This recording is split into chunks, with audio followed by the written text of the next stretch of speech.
یہ وقتوں کی بات ہے کہ ایک چڑی مار نے ہزارہا ترکیبوں سے جال بچھا کر ایک نہایت نادر و نایاب چڑیا پکڑی۔ جب چڑیا جال میں پھنس گئی اور آزاد ہونے کی کوئی راہ نہ نکل سکی، تب وہ تھک ہار کر چڑی مار سے بولی، اے زیرک انسان، بالفرض اگر تم مجھ جیسی ننھی سی چڑیا کو پکڑ کر کھا بھی گیا تو اس سے تجھے کیا فائدہ ہو سکتا ہے؟ تو خدا جانے اب تک کتنے بکرے، دمبے اور گائیں بلکہ اونٹ تک ڈکار گیا ہوگا۔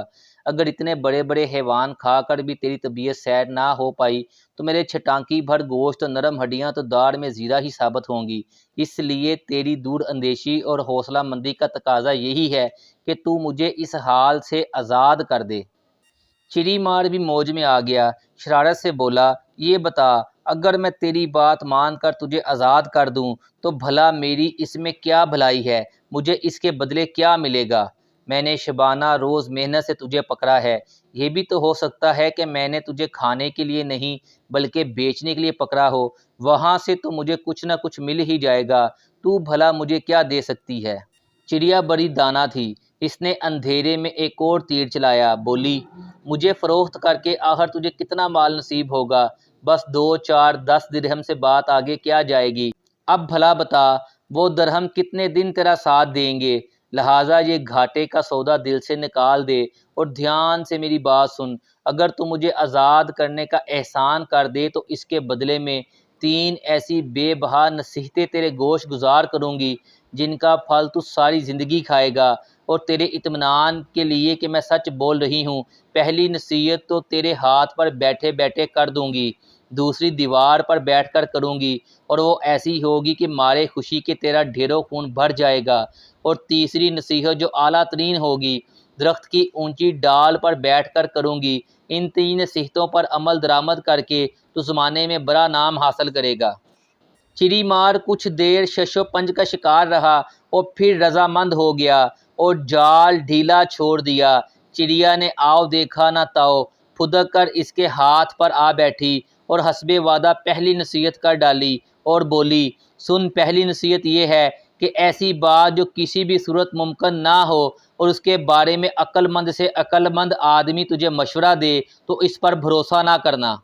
یہ کہہ کر چڑیا پھر سے اڑ کر منڈیر پر جا بیٹھی اور بولی، دوسری نصیحت سن کہ جو مصیبت آ کر گزر جائے اس کو یاد کر کے غمگین نہ ہو، اور ایسے ہی جب کوئی آسائش آ کر ہاتھوں سے نکل جائے تو اس کے بارے میں سوچ کر مسرت حاصل کرنا فضول اور بیکار ہے۔ دوسری نصیحت چڑی مار کے سر سے گزر گئی۔ وہ جھٹ سے بولا، اس دوسری نصیحت کو ذرا تفصیل سے بتا، میں سمجھ نہیں سکا۔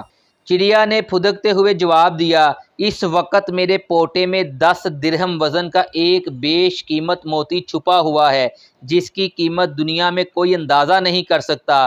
تو یہ موتی حاصل کر کے زندگی بھر کے لیے فکر معاش سے بے خبر ہو جاتا، بلکہ تیری نسلیں بھی شہزادوں کی سی زندگی بسر کرتی، مگر افسوس کہ تو نے میری باتوں میں آ کر بیش قیمت موتی کو کھو دیا۔ یہ تحفہ شاید تجھ جیسے بدقسمت اور بیوقوف کی تقدیر میں نہ تھا۔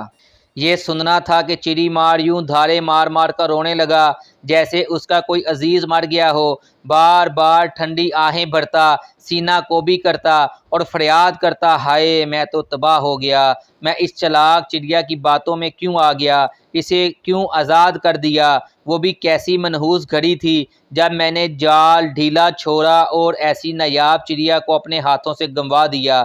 اس نے مجھے ہتھیلی میں جنت کا لالچ دے کر لوٹ لیا۔ وہ وویلا کرتا جا رہا تھا، تب چڑیا نے کہا، ارے او ناسمجھ انسان، میں نے پہلے ہی تجھے نصیحت کی تھی کہ گزری ہوئی مصیبت پر ماتم کنا مت رہیو۔ جب وہ بات ختم ہو چکی تو واویلا کیسا؟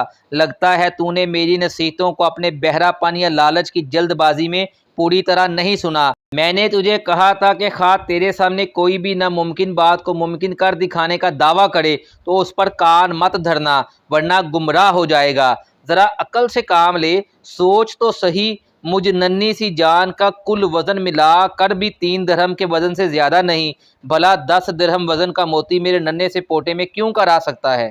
یہ سنتے ہی چڑی مار یکدم رونا دھونا فراموش کر بیٹھا اور حیرت کی تصویر بنا چڑیا کو دیکھنے لگا کہ بلا شبہ یہ صحیح کہہ رہی ہے، میں نے پہلے اس طرف نظر کیوں نہ کی۔